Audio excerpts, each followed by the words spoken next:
وسيحكم التاريخ علي وعلى غيري بما لنا أو علينا. قسما بالله اللي هيقرب لها لا أشيله من فوق وش الأرض. بسيط حبيب قلبي طلب مني طلب، عايزني أعرفه تاريخ مصر من أول لما نشأت لغاية اللحظة اللي قعدت فيها معاه. البداية لازم يكون في حاجة اسمها عصور ما قبل التاريخ، عشان لما تبدأ العصور التاريخية أبدأ أتكلم عن أحداث بتواريخ وأسماء محددة. خلينا نسلط الضوء على مصر بالذات. عصور ما قبل التاريخ فيها عند أغلب المؤرخين يا بسيط بدأت سنة 6000 قبل الميلاد تقريبا، قبل ميلاد السيد المسيح بحوالي 6000 سنة بدأ يبقى فيه حضارات موجودة في البلد دي. طب من قبل التاريخ ما احناش قادرين يا جماعة نقفش بداية محددة، ولا قادرين نوثق لك بالظبط أسماء وتواريخ محددة. اللي نقدر نقفشه مظبوط بقى ونبدأ نتكلم كلام تاريخ صح لما أجي أقول لك 3150 قبل الميلاد أو 3200 قبل الميلاد. إيه اللي حصل؟ اتوحدت البلد دي. تسمع طبعا على الملك مينا موحد القطرين. القطرين دول ببساطة مملكة الشمال ومملكة الجنوب، الوجه البحري والوجه الإبلي. كانوا متصارعين ومتخاصمين وداخلين في صراعات وما فيش أي وفاء ما بينهم، لغاية لما بدأت تحصل جهود. عايزين نلم الحكاية يا جماعة، عايزين مصر تبقى دولة موحدة يحكمها ملك واحد زي بقية خلق الله. الجهود دي نبدأ نتكلم عن الملك العقرب، كمل عليه ونجح في تحقيق هذا الهدف الملك مينا. اسمه ممكن تلاقيه في الوثائق ميني، نعرمر، نرمر، كل ده شخص واحد. جينا بعد كده قلنا هو الملك مينا يا جماعة. أبدأ منه تاريخنا الفرعوني وافضل ماشي في فترات التاريخ المختلفة لغاية الفترة اللي أنا عايشها. قالوا وماله ما تعمل ده. طب أعمل ده استنادا إلى إيه؟ واحد اسمه مانيتون السمنود. ركز معاها بسيط، الموضوع مش سهل، لازم تركز. الراجل ده هو الطلعة الأولانية للي عايز يدرس تاريخنا الفرعوني، مانيتون السمنودي. الراجل ده هوب رزع تاريخ البلد دي في صورة أسرات، أسر حاكمة. ركز معايا، من 1 ل30. كل أسرة عبارة عن مجموعة من الملوك حكموا البلد دي. طب أقسمها لك على السريع نخطفها كده بسيط لو ما ضايقكش بس بسرعة كده. عندك فيه الأسرتين 1 و2. لو شاطر بقى قول لي 1 دي كانت بتاعت مين؟ مينا موحد القطرين. عند بعض الناس قالوا لا ما تبدأهاش من مينا عمل حاج، أما لا أبدأها من مين؟ من ملك اسمه حور عاحة.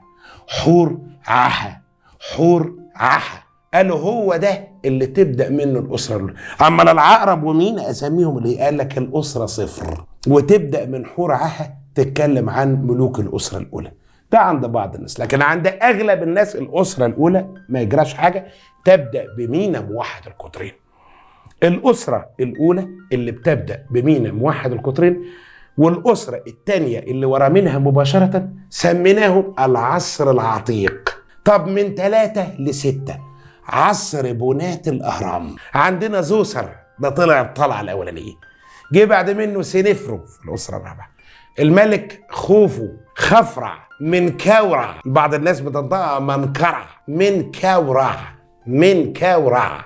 طيب جه بعد كده ايه اللي حصل في الأسرات من 7 إلى 10؟ قال لك في ضعف أصاب البلد دي. طب نسميه ايه؟ احنا كمان مانيتون ما عملش كده، ده احنا اللي جودنا، احنا اللي زودنا على مانيتون. قلنا نسميه عصر الاضمحلال الأول أو عصر الانتقال الأول. الأسرتين 11 و12 عصر المملكة الوسطى، بتشغل الأسرتين 11 و12. بعد منها يحصل ضعف تاني في البلد دي للأسف الشديد. سميناه ايه؟ سميناه عصر الانتقال الثاني. بيشغل لك الأسر 13 14. الأسرة 15 مجيء الهكسوس. ما نعرفش مين هم الهكسوس دول، ربما جايين من آسيا، جايين من الأناضول، ما نعرفش 100% هم جايين منين. لكن حكموا مصر في الأسرات 15 16 17. ركز لي قوي في 17 ده بسيط، عشان 17 دي مهمة جدا. في أخريات 17 بدأت تظهر عيلة مصرية. والله العظيم لا احنا مطلعين الهكسوس، مش انا اللي بقول، ده العيلة دي، الأسرة دي. ملك اسمه سقننرع. سقننرع متجوز فضلة خيرك ست مراته إياح حتب. إياح حتب، عارف في رمضان مش انت بتقول وحاوية وحاوي إياه، هي إياح دي، خد بالك إياح حتب دي هي دي مرات سقننرع، مخلفة عيلين كاموس وأحمس. الأسرة دي قالت عليا النعمة، احنا مطلعين الهكسوس من البلد دي.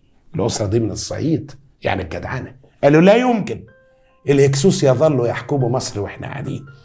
بدأوا كفاح رهيب جدا من أجل طرد الهكسوس.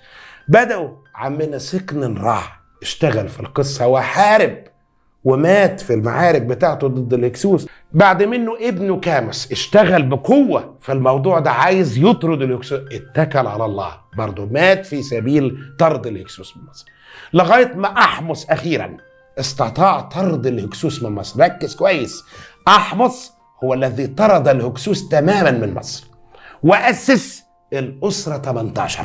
الأسرة 18 دي حكايتها أولا هي تديك بداية للي كنا بنقوله، مملكة حديثة، نيو كينجدم. طب المملكة الحديثة بتشغل لك الأسرة من كام لكام؟ من 18 لآخر العشرين، من 18 لآخر العشرين. عندنا أحمس أبرز ملوكها لأن هو مؤسس الأسرة. حتشبسوت الشهيرة جدا، حتشبسوت دي مرات تحتمس الثاني. الأسرة 18 يعني عيلة أمنحتب، أمنحتب الأول الثاني الثالث الرابع، اقفش خد بالك من الرابع، أمنحتب الرابع إخناتون ابن أمنحتب الثالث، والملكة تي ده ابنهم. الأسرة 19 ما أقدرش ما أشيرش لرمسيس الأول، دي عيلة الرعامسة وحاسب وانت بتتكلم على الرعامسة. الرعامسة يعني مين؟ رمسيس الأول، سيتي الأول، رعمسيس الثاني، رمسيس الثاني. الرعامسة دول بيشغلوا لك الأسرتين 19 و20. ركز معايا، أغلب الملوك اللي حكموا في الأسرتين 19 و20 بيحملوا اسم رعمسيس. طب ابتداء من الأسرة 21 نرجع للضعف من تاني، نسميه عصر الانتقال الثالث والعصور المتأخرة. الأسرات من 21 إلى 30 كان فيها ضعف، كان فيها احتلال بيجيلنا، عندنا احتلال فارسي، عندنا احتلال كوشي، عندنا ملوك من النوبة حكموا مصر، وكان في بعض المحاولات برضو للكفاح ضد هذا الاحتلال الأجنبي. لكن بصفة عامة كانت فترة ضعف في تاريخ بلدنا الجميل، في تاريخنا الفرعوني، الفترة من 21 ل 30. عند الأسرة 30 اقفل صفحة تاريخنا الفرعوني خلاص. ايه اللي بيحصل مع نهاية الأسرة 30؟ بيحضر لمصر فيجر مهم جدا. مين اللي بيجي مصر يا بسيط؟ الإسكندر الأكبر بيدخل مصر، ألكسندر ذا جريت. ده يدخلك في تاريخنا اليوناني. مجيء الإسكندر تبدأ هنا تتكلم عن مصر في العصر اليوناني. البعض يسميه العصر الهلينستي، ما يجراش حاجة، ما هي هليني وهلينستي والكلام ده جاي من جاي يوناني باليوناني يعني هيلين، هليني. حتى لو انت عايز تتكلم مع واحد دلوقتي باللغة اليونانية، اللغة اليونانية اسمها إلينيكا. إلى الآن لو انت سافرت اليونان اللغة اليونانية اسمها باليوناني إلينيكا. من هنا جت كلمة هليني وهلينستي كوصف لطابع الفترة وطابع المرحلة الزمنية دي، كانت كلها يوناني في يوناني. عندنا العالم كله بقى كان سائد في حب بلاد اليونان وجمالها وحلاوتها، بمن فيهم الاسكندر الأكبر نفسه. هو نفسه تهالين، أظن أنت عرفت تهالين دي ما عادتش صعبة بقى، يعني تأغرق. إيه القرع اللي أنا بقوله ده؟ أنا عمال أصعبها ليه؟ تأغرق يعني بقى إغريقي، بقى جريك، يوناني. الاسكندر الأكبر بيجي مصر 332 قبل الميلاد. أبرز حاجة عملها على السريع كده، وهنبقى نقف عند كل تفصيلة، مش هنسيب فتفوتة في تاريخ البلد دي إلا لما نقولها، ده وعد. بيأسس لنا الإسكندرية المنسوبة له. الإسكندر عمل إيه؟ قعد شوية صغيرين معانا، راح صلى في معبد الإله آمون في سيوة، هيصنا له واحتفلنا بيه واحتفينا بيه وقال لنا جود باي. ساب مصر عشان يكمل حروبه ضد الفرس، واستخلف على مصر بطلميوس الأول يأسس مملكة في مصر، مملكة البطالمة.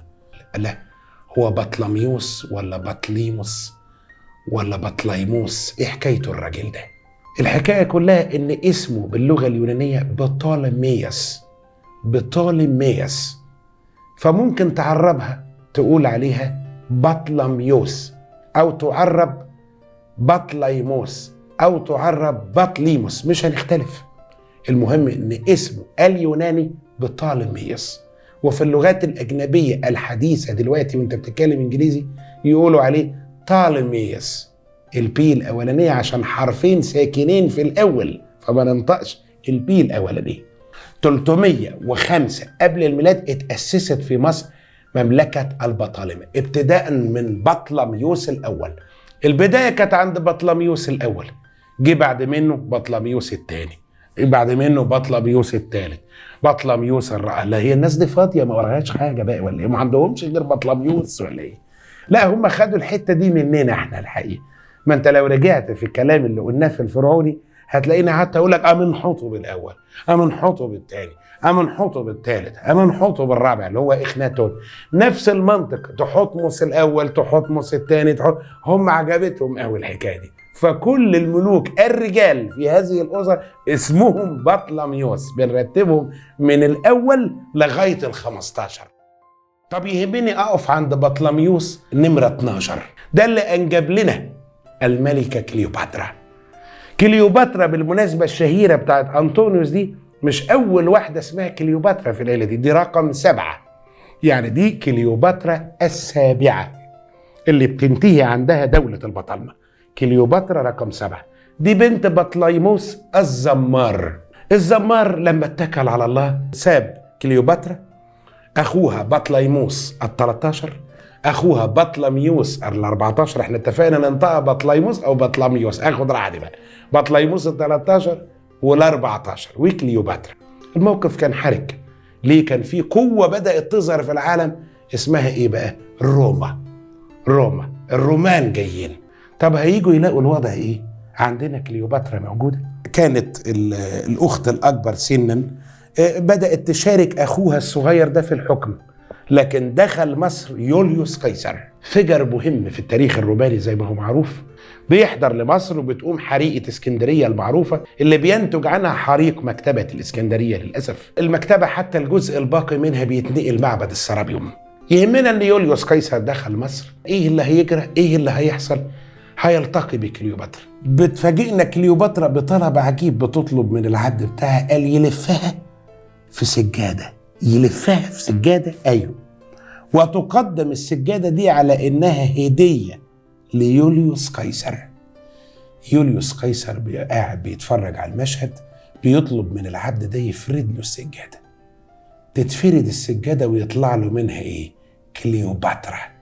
حاجة مفيش اجمل ولا اروع، لابسة ملابس تقريبا مش موجودة. الراجل طبعا دماغه اتخبطت، بينسى قضية بلاده واللي جاي عشانه وضم مصر تحت حكم الرومان، وبيركز مع مين؟ كليوباترا. فظيعة كليوباترا. بتكون نتيجة العلاقة دي ان بيطلع يتفسح معاها ويروحوا رحلة لأسوان راكبين سفينة واللازمينه وهيهي ومهيهي. كليوباترا حملت من يوليوس قيصر وخلفت عيل. اهالي اسكندريه من باب التريقه بسيط سموه ايه؟ قيصرون. لكن هو ترتيبه في الملوك للي متابع معايا ومركز بطلميوس رقم كام؟ 15. بطلميوس ال15، النونو ده الصغير ده ابن يوليوس قيصر في زواج غير شرعي مع كليوباترا. خد بالك القوانين في روما كانت بتمنع التعدديه، وهو راجل روماني ما يصحش يسيب قضية بلاده ويتجوز واحدة تانية موجودة في مصر، لا، والواحدة التانية دي تقعد تدي في ودانه. كليوباترا يلا نروح روما، يلا نروح. عايزة تروح روما ليه؟ عشان تحول روما لمملكة. دي مصيبة سودة.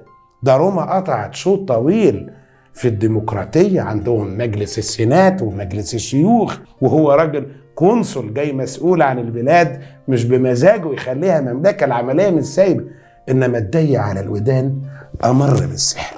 وربنا يكفيك شر الستات لما تقعد تدي في الودن. كليوباترا مسكت الراجل، عجبته الفكرة ودخل بيها روما، طبعا في زيارة شهيرة جدا دخول كليوباترا إلى روما. داخلة طبعا بملابس مصرية مثيرة للإعجاب والدهشة، عروض فنية بتتقدم، مشهد عظيم. الرومان قالوا واو، إيه الملكة العظيمة دي؟ ده جاي لنا بيها روما وناوي يعلنها مملكة، ودي حاجة طبعا ما تنفعش مع الرومان، من رابع المستحيلات. طبعا الرد الطبيعي لده يا أخي مملكة.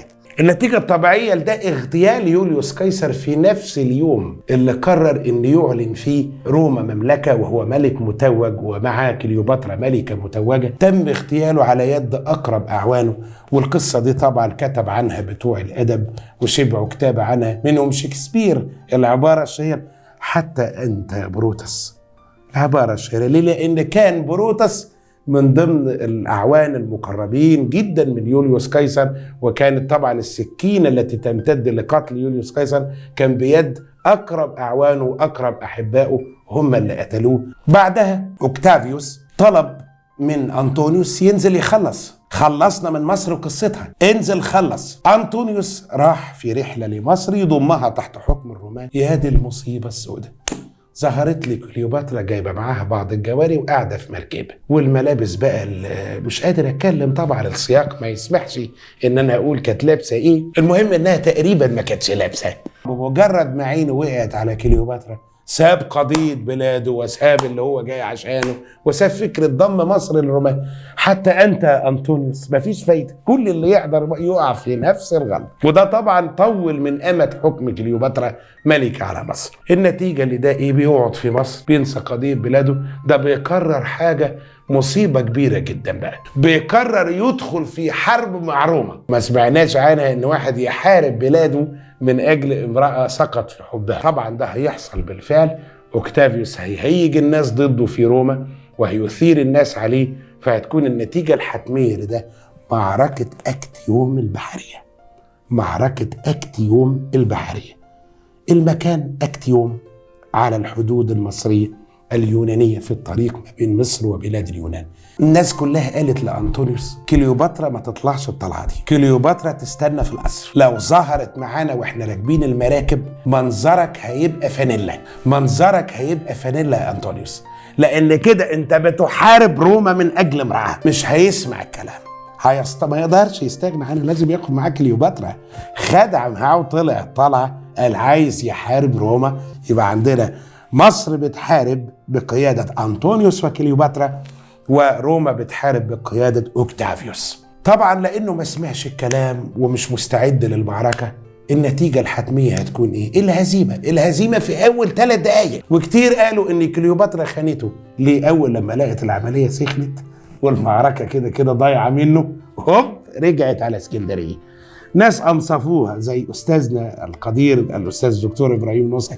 كليوباترا خانت أنطونيوس ولا ما خانتوش هنبقى نستفيض في ده بعد كده، لكن اللي يهمنا إن طبعا أنطونيوس أول لما استشعر الفشل وإنه ضايع خلص على نفسه زي ما هو معروف وانتحر.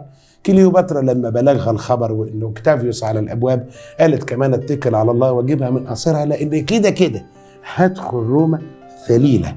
فطلبت من أعوان أوكتافيوس لو سمحت يديني وقت بس أخد لي لدغتين. ماسكة الأفعتين وهتعمل في قورتها كده وبالمنظر ده بالظبط. طب ليه الموتة الغريبة دي؟ لدغتين في القورة؟ طب إيه اللي هيحصل لما كده ميتة؟ اللدغتين في القورة دي نظرا لأنها أمنت بالمعتقدات المصرية القديمة، ماتت وهي تؤمن بالمعتقدات المصرية، بالديانة المصرية. الديانة المصرية بتقول إن لو واحد مات الموتة دي بالمنظر ده يبقى إله في العالم الآخر. بتخلص على نفسها بسم الأفعى. أوكتافيوس بيدخل مصر وبيضم مصر للرومان، وبالشكل ده بتخضع مصر لحكم الرومان فترة طويلة جدا. كام سنة يا عم بسيط؟ قرون بقى، من 30 قبل الميلاد لغاية 642 ميلاديا.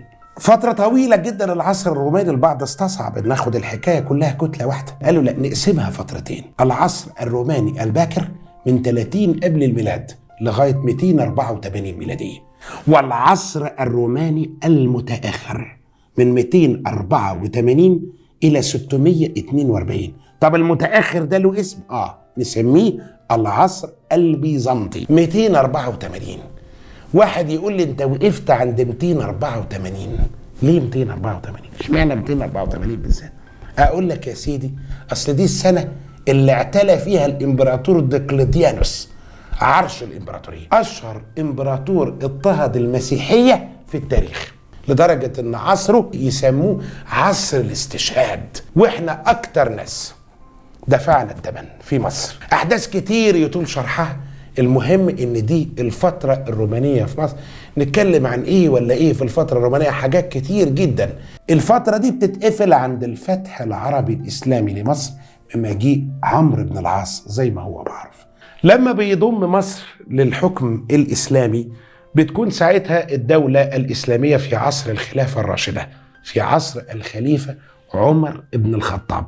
عمرو بيحضر لمصر، خد بالك معايا في الاسماء والتواريخ زي ما اتفقنا، في عهد عمر بن الخطاب امير المؤمنين، بيضم مصر، وبالشكل ده مصر بتبقى ولايه اسلاميه تابعه للخلافه الموجوده في المدينه المنوره. طب اللي بعد منه مصر زي ما هي ولايه اسلاميه ولكن تابعه للخلافه الامويه في دمشق. طب بعد منها مصر ولايه اسلاميه ولكن تابعه للدوله الاسلاميه العباسيه في بغداد. يعني احنا عندنا بس مكان الخلافه هو اللي بيتغير، لكن احوالنا بتظل على ما هو لاننا ولايه جزء من كل. لكن اللي بنلاحظه ان في العصر العباسي الثاني بتضعف الخلافة العباسية، ده بيدي فرصة لقيام دول مستقلة في العالم الإسلامي.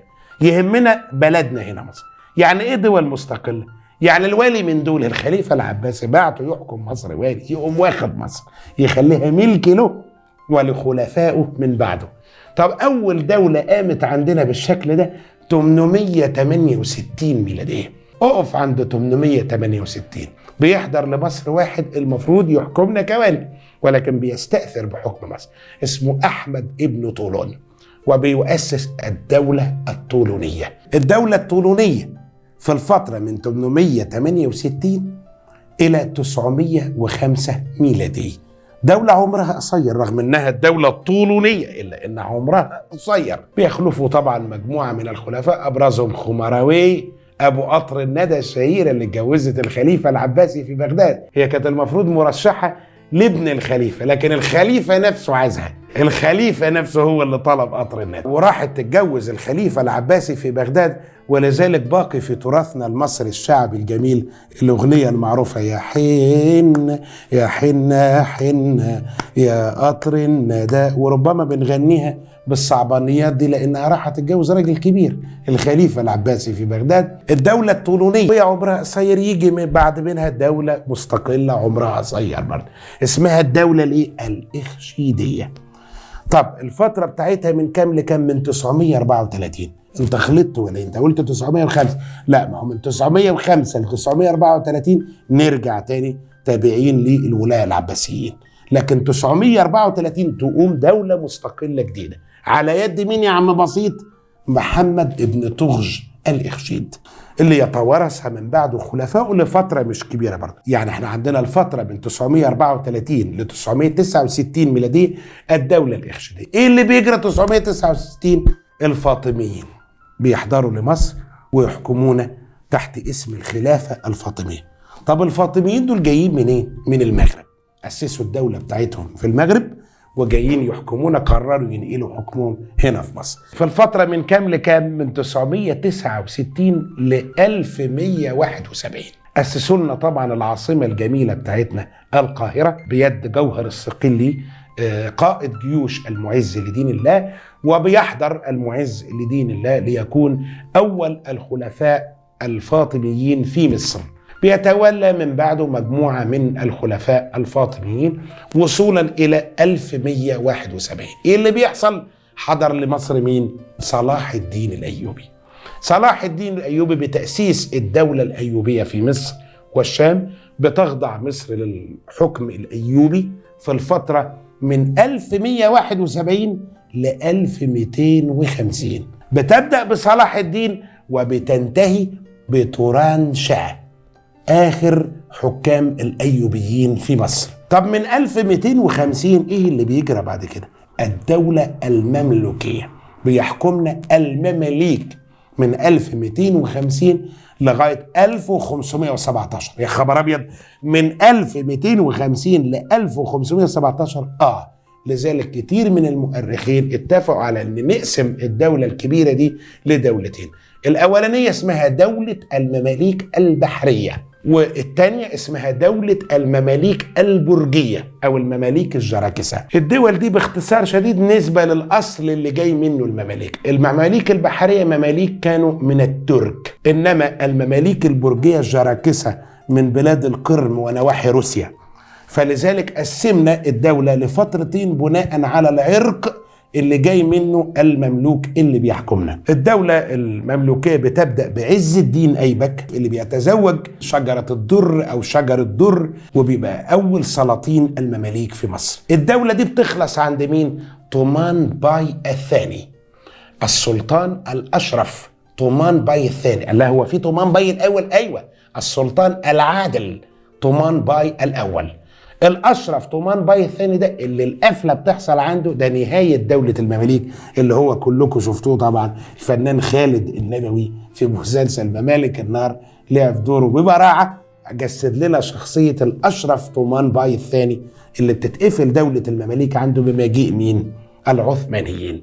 سنة كام؟ 1517 بيحضر لمصر سليم الأول العثماني عشان يضم مصر للسلطنة العثمانية، وبينهي دولة المماليك في مصر.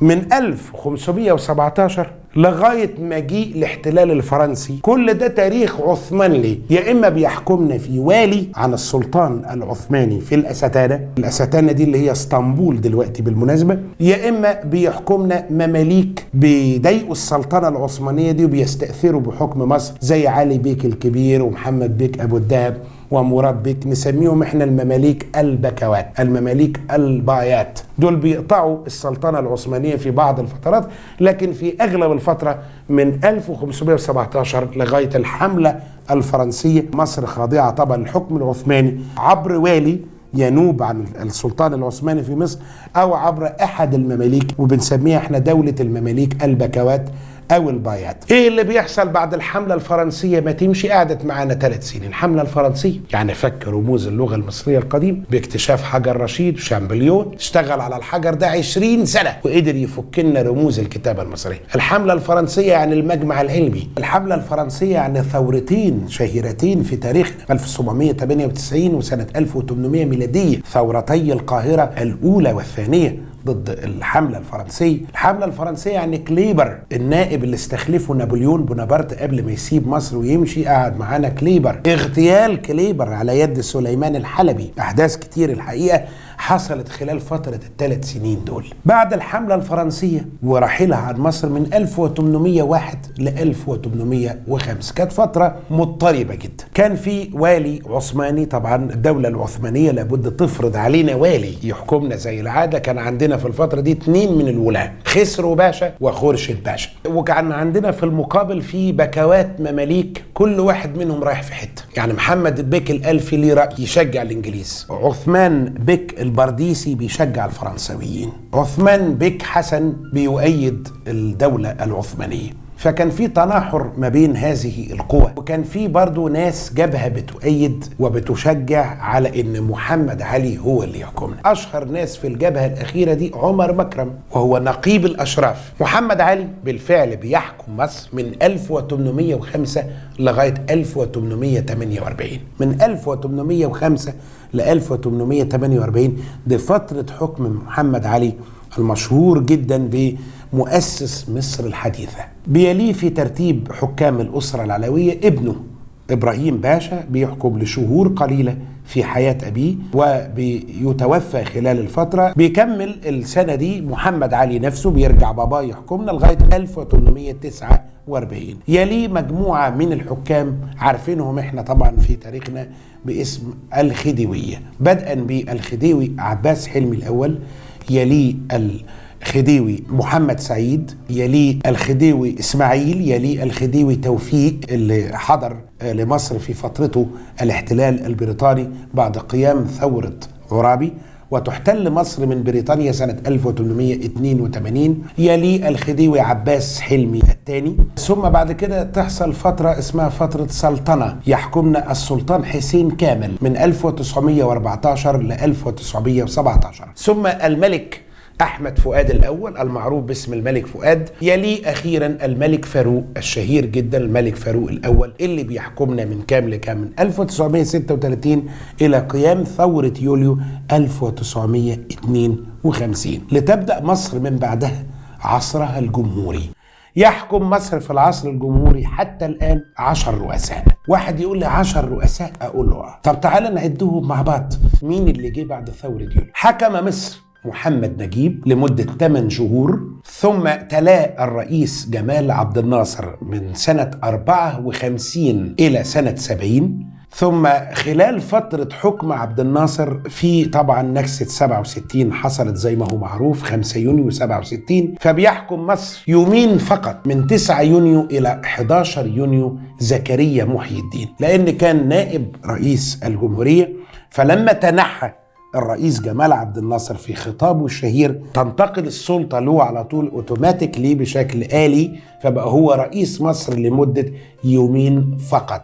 بعد كده استكمل الرئيس عبد الناصر فترته لغاية ما توفي سنة 1970 ليخلفه الرئيس محمد أنور السادات في الفترة من 1970 لغاية اغتياله يوم 6 أكتوبر سنة 81. من 6 أكتوبر 81 إلى 14 أكتوبر يعني 8 أيام حكمنا رئيس مجلس الشعب، لحين تنصيب الرئيس مبارك حكمنا رئيس مجلس الشعب صوفي أبو طالب لمدة 8 أيام. أنا بقول الأسماء دي ليه؟ لأن ممكن تسقط عند البعض، هم رؤساء ملناش دعوة، إن شاء الله تحكم مصر دقيقة واحدة، أنت حكمت مصر. يلي صوفي أبو طالب بعد ال8 أيام اللي حكمهم من 6 أكتوبر ل 14 أكتوبر 81 الرئيس محمد حسني مبارك اللي بيحكمنا من 14 أكتوبر 1981 لغاية ثورة يناير المعروفة سنة 2011 لمدة حوالي 30 سنة. خطاب التنحي بتاعه كان يوم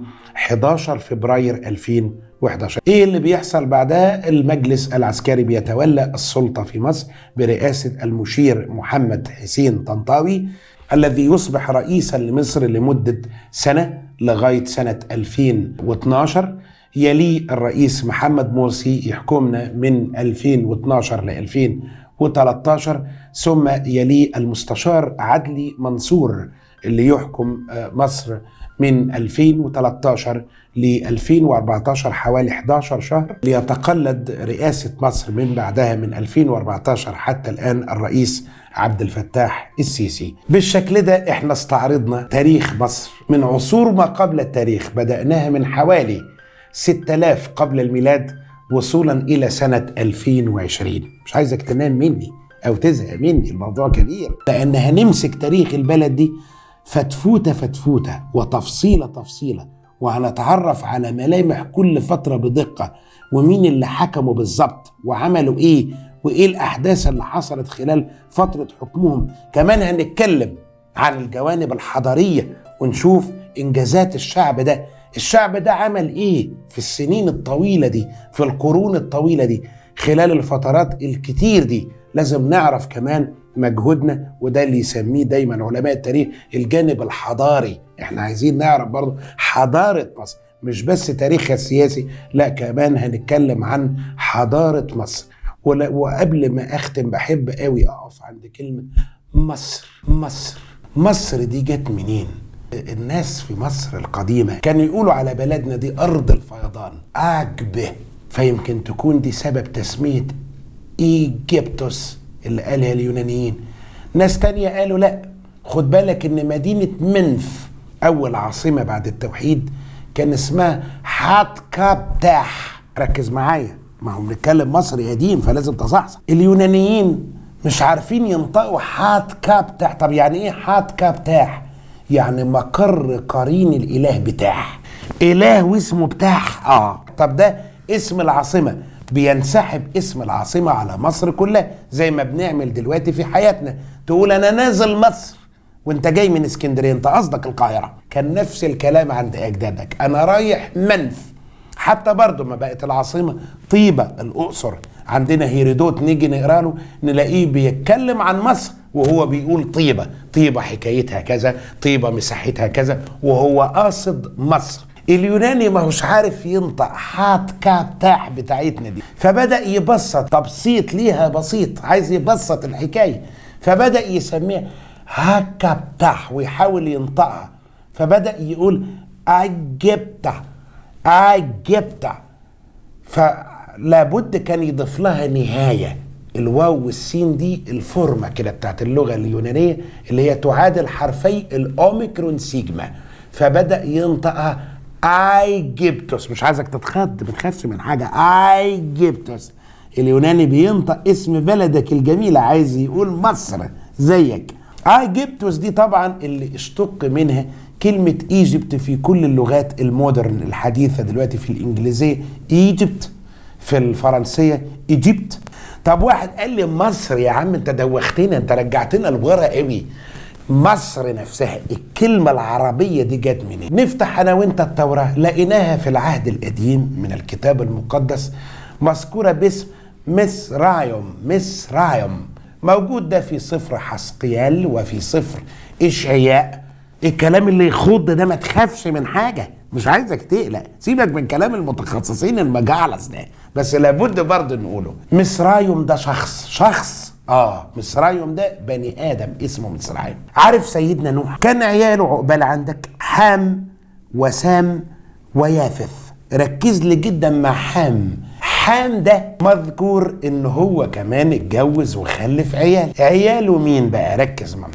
كوش ده اللي جه منه الافارقه. مصرايم ده بتاعنا احنا، ده اللي اسس مصر. عندنا في واحد اسمه فوط، وده اللي أسس بلاد المغاربة. والرابع ده مهم جدا لينا جميعا، الرابع ده هيجي دلوقتي هقوله لك اهو. كنعان اللي أسس أرض فلسطين.